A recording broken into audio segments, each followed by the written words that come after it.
We don't hate billionaires because they're rich. We hate them because we're not allowed to. Because the system tells us these are the heroes, the visionaries, the ones saving the world. But what if that story is the biggest scam of all? Because behind the headlines and TED Talks, some of them aren't saving the world. They're quietly breaking it. And yet, we still worship them. So in this video, we're diving into the real reason everyone hates billionaires and why that hatred might not just be justified, it might be necessary. Let's take Elon Musk, a man who at one point was revered as a modern-day Tony Stark, an engineer, a builder, a risk-taker. My mind is a storm. I don't think most people would want to be me. They may think they would want to be me, but they don't know. Is your storm a happy storm? No. And then he bought Twitter. Elon Musk put in an offer. An unsolicited bid to buy the social media platform. $44 billion. Or X, or whatever we're calling it now. He didn't just buy a social media company. He didn't just buy the town square. He bought humanity's group chat, then spammed it with Doge memes, conspiracy polls, and dad jokes that somehow moved stock. In a world where speech equals power, he bought the world's microphone and shouted into it whatever popped into his head. Imagine if a 19th century steel tycoon bought every printing press in America and started posting memes about his ex. That's the scale of absurdity we're dealing with. Then there's Jeff Bezos, founder of the Everything Store, a man who literally reshaped global commerce. Bezos basically wants to own the whole economy, right? You think he will? I kind of think he will. I kind of think that in like 10 years, Jeff Bezos owns every single thing there. How much of the internet do you run? It's a good question. It's a lot, though. Who crushed local businesses, redefined labor, and built a logistics empire so efficient, it might deliver your existential crisis before you even click by now. And then he went to space. Not because it was necessary, not because it helped humanity, but because he could. It's time to go back to the moon, this time to stay. Because in the end, the ultimate flex of wealth isn't luxury, it's irrelevance. Being so rich that Earth itself becomes too small for your ego. And let's not forget the Zuckerbot, a man so allergic to sunlight, he built an entire alternate universe where your digital avatar could finally live the life your real self never could. The same man who built the social engine that helped sway elections, radicalize teenagers, and somehow make your aunt a conspiracy theorist. These men aren't just rich, they're architects of reality. And what's terrifying isn't just what they do, it's how they see themselves. We've seen this kind of power before, when emperors claimed divine right, when monarchs ruled by bloodline, when industrial barons bought railroads and senators. But at least back then, their control was visible. You could name it, protest it. Today's gods wear hoodies and speak in code. Billionaires today don't view society as a shared space. They see it as a simulation, a code base to be tweaked, optimized, disrupted, where people are just poorly written variables in need of fixing. And they're the only ones with the update patch. This is the God complex. Here's the part that most people miss. This isn't just a story about power. It's about how power rewrites reality. Because when billionaires see the world as broken code and themselves as the only ones smart enough to fix it, they stop asking for permission. And when that happens, democracy becomes an obstacle, not a principle. They fund AI projects to make the next generation of intelligence. They fund space companies to escape Earth altogether. They fund longevity research, not for hospitals, but to extend their own lifespans. This isn't charity. This is techno-salvation. It's the belief that with enough money, you can outthink death, outlast democracy, outlive the rest of us. It's not just dystopian, it's delusional. And here's the kicker. Most of them didn't even build anything alone. They had help, connections, loans, labor, luck.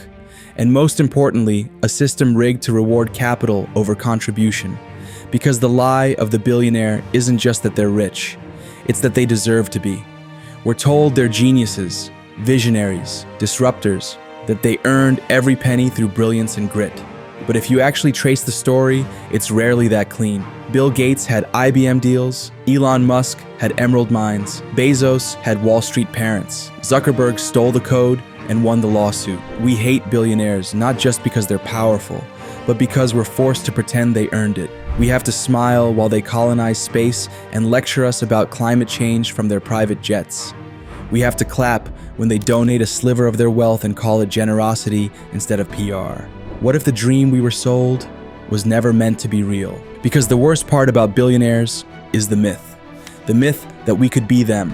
That if we hustle hard enough, optimize our routines, read the right books, and never skip leg day, one day we too might ascend. We might get the startup, the exit, the yacht, the Forbes cover, but that's not a dream. That's bait. The system is not designed to make more billionaires. It's designed to make you believe in billionaires. To keep you grinding, consuming, posting, obeying, just enough to keep the machine running. While the people at the top turn levers you'll never see, solving problems you didn't ask them to solve, with consequences you'll never be able to vote on. And when they do get called out, they wait. The news moves on. They post a meme, drop a podcast, invest in a distraction, and we forget. Until the next collapse reminds us, they funded the chaos, they profited, and they shrugged. And that's when the hatred bubbles back up.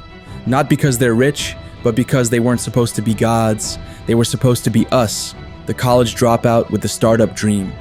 The guy grinding in his garage. Now they're just tech pharaohs launching satellites and selling you masculinity pills on podcasts. So what now? Maybe the answer isn't to abolish billionaires overnight. Maybe it's to dismantle the illusions around them. To strip away the PR, the TED Talks, the self-help books, and see them for what they are. Flawed humans with too much leverage over the lives of others. Because no one should have that much power. Not kings, not priests, not corporations, and definitely not tech bros with anime profile pictures. Billionaires didn't break the world alone, but they sure as hell aren't the ones who will fix it. And maybe that's the real reason we hate them. Not because they're rich, but because we were never meant to worship them. We were meant to question them, always. Here's the part no one says out loud. They're boring. The endgame of capitalism isn't brilliance. It's hoarding. They don't build anymore. They acquire. They don't inspire. They disrupt just because they can. They've become parodies of ambition, not chasing life, just avoiding death. Launching rockets because Earth feels too small. Conquering everything except our hope that money doesn't always win. And deep down, we know this isn't sustainable. You can't keep extracting from the planet, from people, or from the myth that billionaires are better. Every system built on belief eventually meets its breaking point. And that moment, it's coming. You can see it in the strikes, hear it in the jokes, feel it in the silence after one too many tech bro tweets fall flat.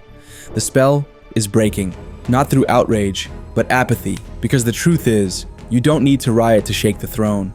All you have to do is stop looking up. Stop clapping when they donate a fraction. Stop sharing their hot takes. Stop mistaking ambition for wisdom. Because attention, not wealth, is their real currency. Take that away, and their empires shrink. No guillotines, no revolutions, just silence. A refusal to play the game. And maybe that's the most powerful rebellion of all. To look at those who claim to be gods. And remember, they're just rich men with Wi-Fi. If this challenged your thinking, like the video, and if you believe power should be questioned, not worshipped, subscribe. There's more to uncover.